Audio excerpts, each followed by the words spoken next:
Welcome to French Avenue, microphone. Welcome to French Avenue Microphone. Bienvenue à toutes et à tous dans ce tout nouvel épisode du podcast French Avenue, votre compagnon linguistique fidèle et bienveillant.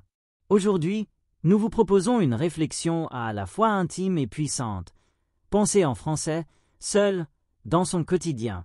C'est un thème que de nombreux apprenants évoquent, parfois timidement, comme un secret de progression. Et pourtant, c'est l'un des leviers les plus efficaces pour développer une vraie fluidité. Ce podcast s'adresse à tous, du niveau A2 jusqu'à C2, avec un contenu riche, clair, soigneusement structuré, et surtout profondément humain. Il ne s'agit pas d'un cours technique ou théorique, mais d'une exploration vivante et concrète de la langue française dans le quotidien de l'apprenant. Vous entendrez des stratégies, des exemples concrets, des expressions idiomatiques, et des outils pour faire du français votre langue intérieure. Alors asseyez-vous confortablement, ouvrez votre esprit, et préparez-vous à entrer dans un espace où penser en français devient non seulement possible, mais aussi agréable, naturel et libérateur.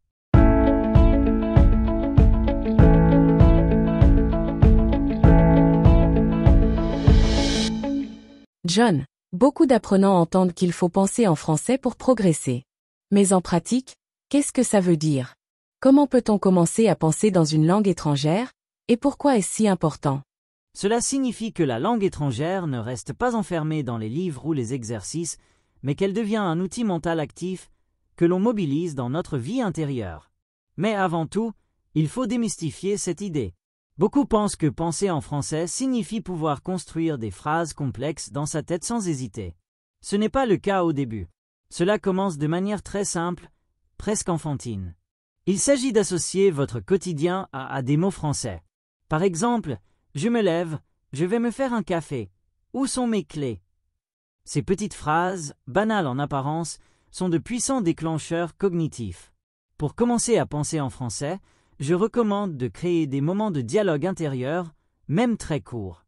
Vous pouvez parler à voix basse ou simplement dans votre tête. L'important est de commencer à formuler vos pensées dans la langue. Si un mot vous manque, ce n'est pas grave. Utilisez des synonymes, décrivez, cherchez la sensation ou le geste. Cette gymnastique mentale est extrêmement bénéfique. Penser en français permet aussi de renforcer l'automatisme linguistique. Le cerveau s'habitue à traiter l'information directement dans la langue cible, sans passer par la traduction. C'est un gain de fluidité énorme. Et cela aide à mieux comprendre les natifs, car vous vous rapprochez de leur rythme mental. Un autre avantage de cette pratique, c'est qu'elle ne dépend de personne. Vous pouvez la faire partout et à tout moment, en marchant, en cuisinant, en vous brossant les dents. C'est un entraînement constant, mais léger, presque méditatif. Avec le temps, cette pratique devient naturelle et votre cerveau bascule de plus en plus souvent vers le français, sans effort conscient. Je conseille aussi aux apprenants de tenir un journal de pensée en français. Chaque soir, écrivez quelques phrases sur votre journée. Ce simple exercice vous aide à structurer vos idées, enrichit votre vocabulaire et renforce la connexion entre la pensée et l'expression. Enfin, penser en français crée une connexion émotionnelle avec la langue. Vous commencez à rêver en français, à ressentir des choses dans cette langue, à développer une voix intérieure francophone. Et à ce moment-là, la langue cesse d'être étrangère. Elle devient une partie de vous. John, plusieurs apprenants me disent qu'ils n'osent pas penser en français parce qu'ils ont peur de faire des erreurs, même dans leur tête. Ils traduisent tout depuis leur langue maternelle. Comment peut-on dépasser cette peur intérieure et pratiquer sans blocage? C'est une observation très juste, Émilie. Beaucoup d'apprenants se censurent, même dans leur propre esprit. Ils veulent tout de suite penser parfaitement en français. Et cette recherche de perfection devient un frein. C'est un peu comme si on refusait de marcher avant de savoir courir. La peur de faire des erreurs est naturelle. Mais dans le contexte de la pensée intérieure, cette peur n'a pas de raison d'être. Premièrement, il faut comprendre que penser dans une langue étrangère est un processus personnel, libre et sans jugement. Il n'y a ni professeur, ni public, ni note. Il n'y a que vous et la langue. L'erreur, ici, devient un outil, pas un échec. C'est en se trompant que l'on affine sa pensée et que l'on crée de nouveaux circuits neuronaux. Donc je dirais à tous ceux qui hésitent, osez mal penser en français pour bien penser plus tard. Ensuite, pour dépasser la barrière de la traduction constante, je recommande une approche progressive. Commencez par des phrases courtes et simples, comme « Je suis fatigué »,« Il fait beau »,« J'ai faim »,« Je veux regarder un film ce soir ». Ne cherchez pas à faire du Victor Hugo dans votre tête. Ce n'est pas une dissertation, c'est une conversation intérieure. L'étape suivante, c'est de visualiser ce que vous dites. Par exemple, si vous pensez « Je prends un café », imaginez réellement la scène. La tasse, l'odeur, la chaleur. Cette visualisation active votre mémoire sensorielle et renforce le lien entre les mots et leur signification. Cela vous ancre dans la langue, sans passer par votre langue maternelle. Un autre conseil très puissant, adoptez un ton bienveillant dans votre tête. Parlez-vous comme vous parleriez à un ami qui apprend le français. Encouragez-vous, félicitez-vous pour chaque petit progrès. Cette douceur intérieure est essentielle pour maintenir une pratique régulière et agréable. Enfin, je conseille aux apprenants d'utiliser des phrases modèles. Par exemple, apprenez 10 ou 15 phrases toutes faites, puis modifiez-les selon votre journée. Aujourd'hui, j'ai vu un ami. Aujourd'hui, j'ai lu un livre. Aujourd'hui, j'ai mangé au restaurant. Cela donne un cadre rassurant tout en stimulant la flexibilité linguistique. En résumé, il faut transformer cette peur intérieure en un terrain d'exploration. Faites des erreurs avec fierté. Amusez-vous avec la langue. Soyez patient avec vous-même.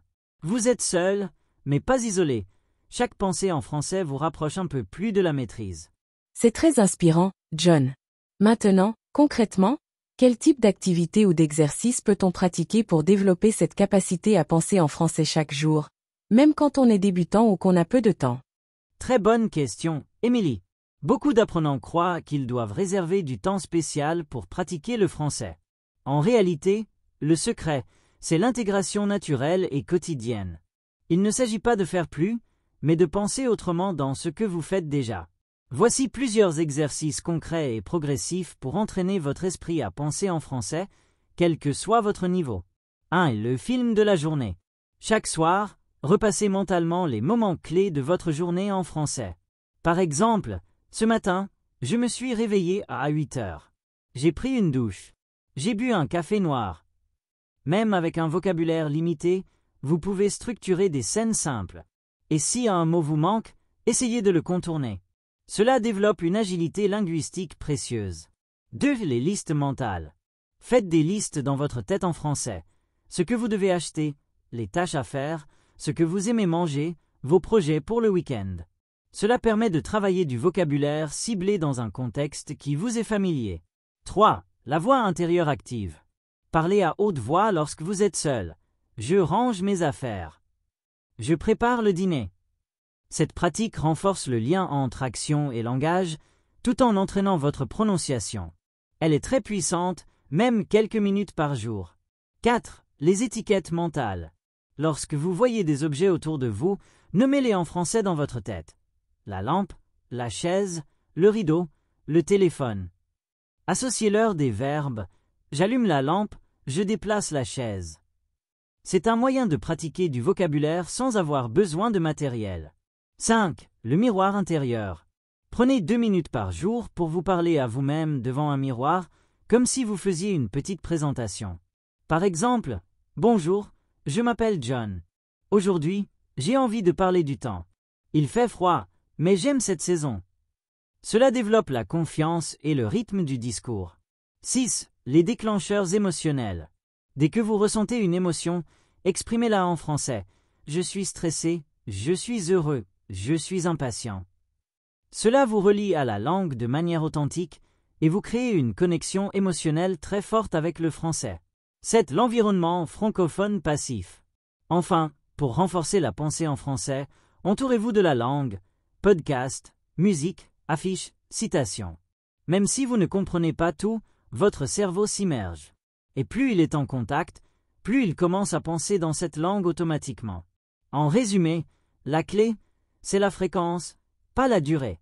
Quelques minutes, plusieurs fois par jour, suffisent.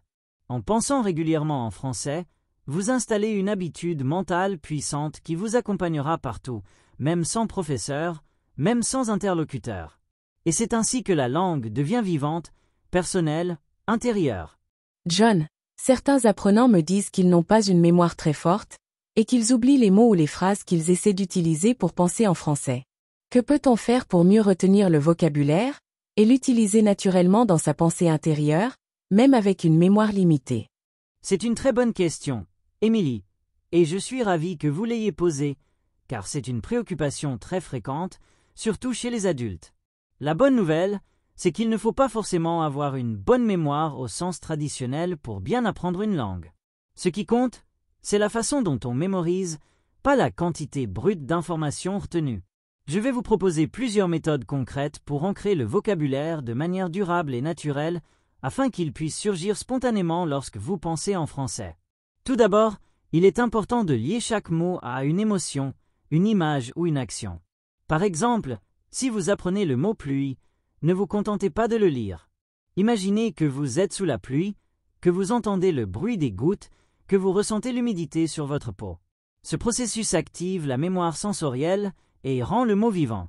Ensuite, je recommande de réutiliser immédiatement le mot dans un contexte personnel. Si vous apprenez le parapluie, vous pouvez penser « Mon parapluie est rouge. Je l'utilise quand il pleut beaucoup. Je l'ai oublié hier. » Ces phrases simples connectent le mot à votre quotidien, ce qui facilite la mémorisation à long terme. Une autre stratégie très efficace, c'est la répétition espacée. Il ne s'agit pas de répéter un mot 10 fois le même jour, mais de le revoir à des intervalles réguliers, après 1 heure, 1 jour, 1 semaine. Cette méthode respecte le fonctionnement naturel du cerveau et renforce l'ancrage mémoriel. Pour cela, vous pouvez utiliser des cartes mémoire ou flashcards, que ce soit sous forme papier ou via des applications comme Anki. L'important est de pratiquer de manière active. Au lieu de simplement reconnaître un mot, essayez de le produire, de le visualiser, de l'utiliser dans une phrase mentale. Il faut aussi réduire la charge cognitive au début. Inutile d'apprendre 10 nouveaux mots par jour. 2 ou 3 mots, bien intégrés, valent mieux que 20 mots oubliés. Et surtout, ne vous découragez pas si vous oubliez. L'oubli fait partie du processus d'apprentissage. Chaque oubli est une opportunité de réactiver et de renforcer la mémoire. Enfin, je conseille vivement de répéter les mêmes phrases ou structures dans différents contextes. Cela crée des automatismes. Par exemple, si vous apprenez la structure « je dois » plus verbe, entraînez-vous à penser « je dois étudier »,« je dois acheter du pain »,« je dois dormir tôt ». Ainsi, la structure devient naturelle et vous pouvez la mobiliser facilement dans vos pensées. En résumé, même avec une mémoire qui vous semble limitée, vous pouvez devenir un excellent apprenant. Il faut juste adapter votre stratégie à votre façon de penser et utiliser la répétition intelligente, la personnalisation, l'émotion et l'action. C'est cela qui transforme des mots appris en outils de pensée vivants. Merci, John. Maintenant, j'aimerais aborder un autre point. Beaucoup de personnes disent « je parle à moi-même en français, mais ça reste très lent ». Est-ce que cette lenteur est un problème? Et comment peut-on accélérer le rythme de sa pensée en français, tout en gardant la clarté?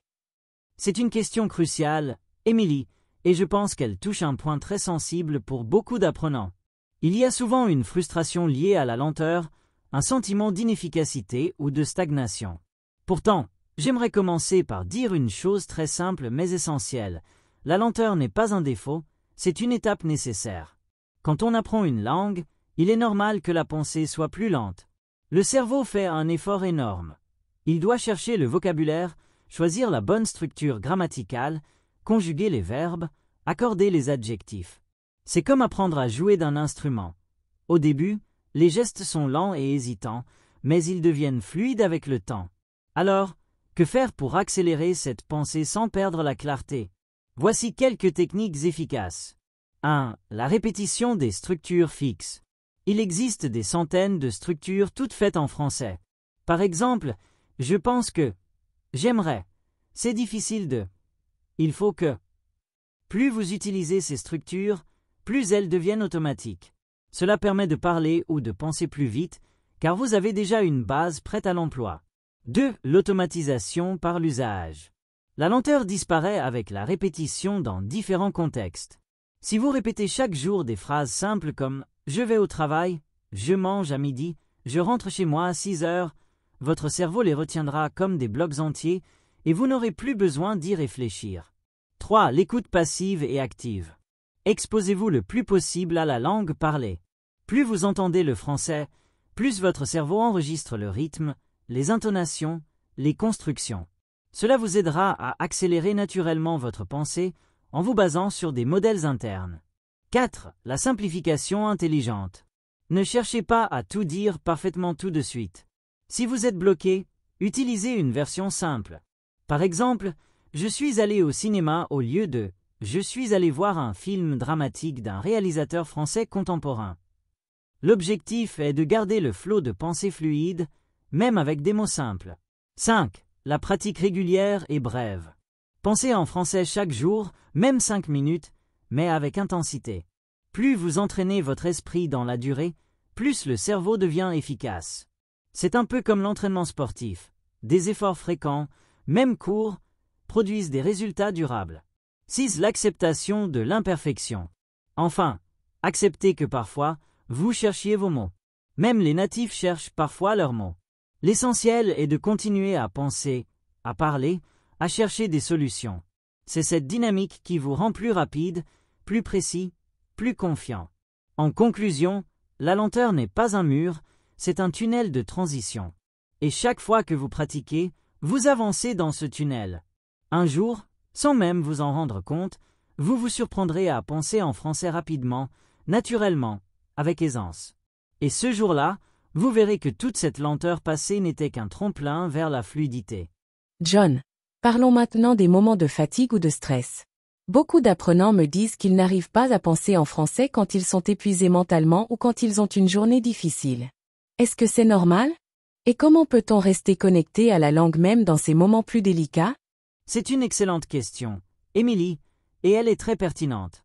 Il est tout à fait normal de ressentir une baisse de concentration ou de motivation lorsque l'on est fatigué, stressé ou occupé par d'autres préoccupations. Le cerveau humain est comme un muscle.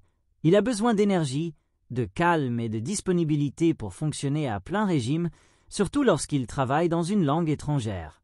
Ce qu'il faut comprendre, c'est que l'apprentissage d'une langue ne doit pas devenir une pression supplémentaire, mais au contraire une activité qui vous ressource, qui vous apaise ou qui vous inspire. Il est donc essentiel d'adapter votre pratique au moment de votre journée. Quand on est fatigué, il ne faut pas chercher à forcer. Je recommande de passer à une forme de pratique passive et douce. Par exemple, au lieu d'essayer de construire des phrases dans votre tête, vous pouvez simplement écouter un podcast en français sans essayer de tout comprendre. Le simple fait d'entendre la mélodie de la langue maintient un lien affectif et sonore avec le français. Vous pouvez aussi lire une citation courte, une phrase inspirante ou revoir un mot que vous aimez. L'objectif n'est pas de faire beaucoup, mais de garder un petit contact vivant avec la langue, même si c'est seulement 2 minutes. Un autre conseil utile, utilisez la langue pour exprimer vos émotions du moment. Par exemple, si vous êtes stressé, dites dans votre tête « Je suis stressé, mais je respire profondément » ou « Je suis fatigué, alors je vais me reposer un peu ». Cela vous permet de relier la langue à votre vécu réel, à votre corps, à vos sensations. Et cela rend l'apprentissage plus humain, plus ancré, plus sincère. De plus, il peut être très bénéfique de pratiquer la gratitude en français. Chaque soir, même après une journée difficile, essayez de penser à 3 choses positives en français. J'ai vu le soleil aujourd'hui. J'ai parlé à une amie. J'ai bu un bon café. Ces pensées simples, exprimées dans la langue cible, renforcent à la fois votre bien-être et votre compétence linguistique. En résumé, il faut apprendre à écouter son énergie et à ajuster la pratique du français selon son état intérieur. Il ne s'agit pas de performance, mais de continuité, de douceur et de fidélité au processus. La langue est un chemin, pas une course. Et même les petits pas comptent, surtout dans les jours les plus lourds. Merci pour cette perspective très humaine, John. Pour terminer cette série de questions, j'aimerais parler du plaisir. Beaucoup de personnes apprennent le français parce qu'elles aiment cette langue, mais parfois, elles finissent par la vivre comme une obligation. Comment peut-on redécouvrir ou maintenir le plaisir de penser en français, surtout quand l'apprentissage devient plus technique ou exigeant? C'est une très belle question, Émilie, et c'est peut-être la plus importante de toutes. Le plaisir d'apprendre, c'est la flamme qui éclaire tout le chemin. Sans plaisir, l'apprentissage devient mécanique, lourd et souvent source de frustration. Mais avec le plaisir, même les défis deviennent des jeux, des explorations, des découvertes. Il faut d'abord se souvenir de pourquoi on a commencé à apprendre le français. Était-ce à cause d'un film, d'une chanson, d'un voyage, d'un rêve d'enfance? Revenir à cette source initiale, la raviver, peut redonner un sens profond à la pratique quotidienne. C'est cette connexion émotionnelle qui nourrit la motivation. Ensuite, je recommande de personnaliser au maximum sa manière de penser en français. N'essayez pas de ressembler à un manuel ou à un exercice scolaire. Pensez à ce que vous aimez. Si vous adorez la cuisine, pensez à des recettes en français. Si vous aimez les animaux, imaginez des dialogues entre chiens et chats. Si vous aimez la philosophie, réfléchissez à des idées simples en français. Cela rend votre pratique joyeuse, créative, authentique. Il est aussi très utile d'ajouter de l'humour. Parlez-vous en français de façon drôle, un peu absurde ou exagérée. Par exemple, aujourd'hui, j'ai combattu un dragon invisible au supermarché. Ce type de pensée imaginative crée une relation ludique avec la langue et libère beaucoup d'énergie mentale. Un autre levier très puissant, c'est la musique. Chantez des refrains simples en français dans votre tête. Répétez-les pendant que vous marchez ou que vous cuisinez. La musique facilite la mémorisation, mais surtout elle vous connecte au plaisir du son, à la beauté de la langue. Il ne faut pas non plus hésiter à changer de rythme. Si une méthode vous ennuie, changez-la.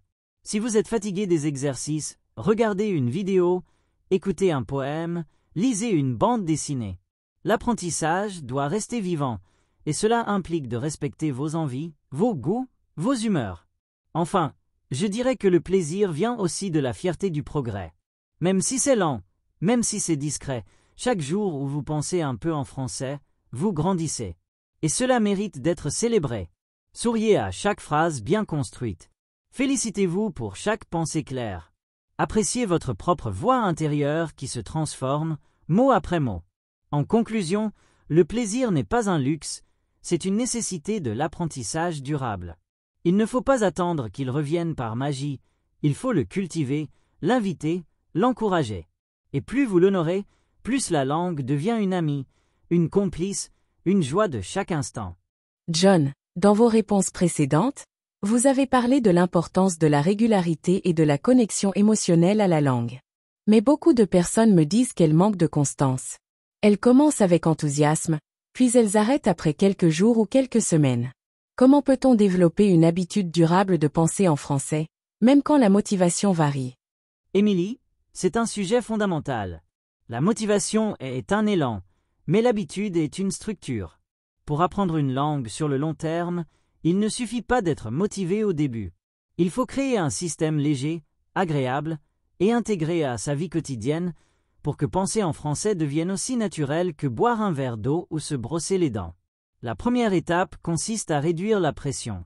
Beaucoup d'apprenants se fixent des objectifs irréalistes, comme « je vais penser en français 30 minutes par jour dès aujourd'hui ». C'est admirable, mais souvent insoutenable. Il vaut mieux commencer avec quelques minutes par jour, mais avec une fréquence stable. Par exemple, créez un rituel court mais constant. Chaque matin en vous habillant, pensez à ce que vous allez faire dans la journée, en français. Ou bien, le soir avant de dormir, pensez à 3 choses que vous avez vécues. Ce n'est pas la durée qui compte au départ, c'est la régularité. Deuxième point, assurez-vous que le moment choisi est agréable. Si vous essayez de penser en français quand vous êtes épuisé ou dans un lieu bruyant, vous allez associer cette pratique à une sensation négative. Trouvez un moment calme, détendu ou même amusant. Créez une atmosphère qui vous donne envie de recommencer. Ensuite, je recommande de documenter vos progrès, même de façon simple. Un petit carnet où vous notez chaque jour 1 ou 2 phrases pensées en français. Au fil du temps, cela crée une mémoire de votre parcours. Et voir l'évolution est une source de motivation puissante. Il est également très utile de varier les activités tout en gardant un fil rouge. Certains jours, vous pouvez juste répéter des mots que vous aimez. D'autres, racontez votre journée dans votre tête. D'autres encore, commentez ce que vous voyez dans la rue. Cette diversité évite la monotonie et stimule l'envie de continuer. Enfin, je dirais que le plus important, c'est la bienveillance envers soi-même. Vous manquerez des jours, C'est normal. Mais ne laissez jamais une pause devenir un abandon. Reprenez là où vous en êtes, sans jugement. Chaque pensée en français est une victoire. Chaque retour est un pas vers la maîtrise. Et plus vous alimentez cette habitude avec douceur et constance, plus elle devient solide et naturelle. Merci, John. Pour finir, j'aimerais vous poser une question plus introspective. Qu'est-ce que cela vous apporte, personnellement, de penser dans une langue étrangère comme le français? Quelles sont les transformations intérieures que vous avez vécues grâce à cette pratique? C'est une question magnifique, Émilie, et très touchante. Penser dans une langue étrangère, pour moi, ce n'est pas seulement une compétence linguistique, c'est une expérience existentielle. C'est un changement profond dans la manière de voir le monde, de ressentir, de s'exprimer, d'exister même. Quand j'ai commencé à penser en français, j'ai d'abord ressenti une sorte de décalage poétique. Les mots avaient une musique différente, une douceur, une élégance qui transformait même mes pensées les plus banales. Dire « je suis fatigué » au lieu de « I'm tired » ne provoque pas la même sensation. Le français m'a permis d'accéder à une autre façon d'habiter mes émotions. Au fil du temps, j'ai compris que chaque langue offre un cadre mental particulier. Le français, par exemple, m'a appris la nuance, la délicatesse de l'expression, la richesse des structures. Penser dans cette langue, c'est apprendre à ralentir, à observer, à peser les mots. Cela m'a rendu plus attentif, plus conscient, même dans ma langue maternelle. Un autre aspect important, c'est le regard sur soi-même. Penser dans une autre langue, c'est aussi penser avec un autre moi. Je ne suis pas exactement le même John quand je pense en anglais et quand je pense en français. En français, je me sens plus réfléchi, parfois plus poétique, parfois même plus audacieux. C'est comme si chaque langue faisait résonner une partie différente de mon identité. J'ai aussi découvert une forme de liberté intérieure. Parfois, quand j'ai du mal à exprimer un sentiment en anglais, je le trouve plus facilement en français. La distance créée par la langue étrangère me permet de prendre du recul, de nommer l'émotion avec plus de clarté et parfois de mieux l'accepter. Enfin, je dirais que penser en français m'a offert un lien profond avec une culture. J'ai pu mieux comprendre la manière de penser des francophones, leur humour, leur sensibilité, leur art de vivre.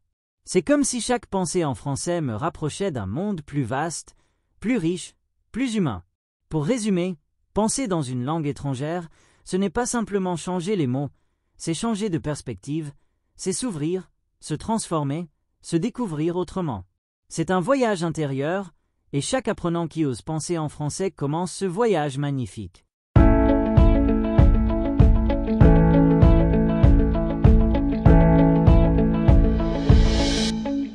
Avez-vous aimé cette vidéo? Cliquez sur j'aime pour nous le faire savoir. Partagez vos réflexions dans les commentaires. Pensez-vous déjà en français? À quel moment de votre journée? Abonnez-vous dès maintenant à French Avenue pour ne rater aucun épisode à venir. Chaque semaine, de nouveaux sujets profonds et utiles pour renforcer votre maîtrise du français de manière vivante et durable. N'hésitez pas à partager la vidéo avec d'autres apprenants ou amis passionnés de langue française. Nous voulons connaître votre expérience. Comment commencez-vous à penser en français? À quel moment de la journée vous sentez-vous le plus inspiré? Avez-vous une astuce ou une habitude personnelle que vous aimeriez partager? Votre voix compte. Partagez-la avec notre communauté dans les commentaires ci-dessous. Ensemble, construisons un espace d'échange, de motivation et de passion autour de la pratique intérieure du français.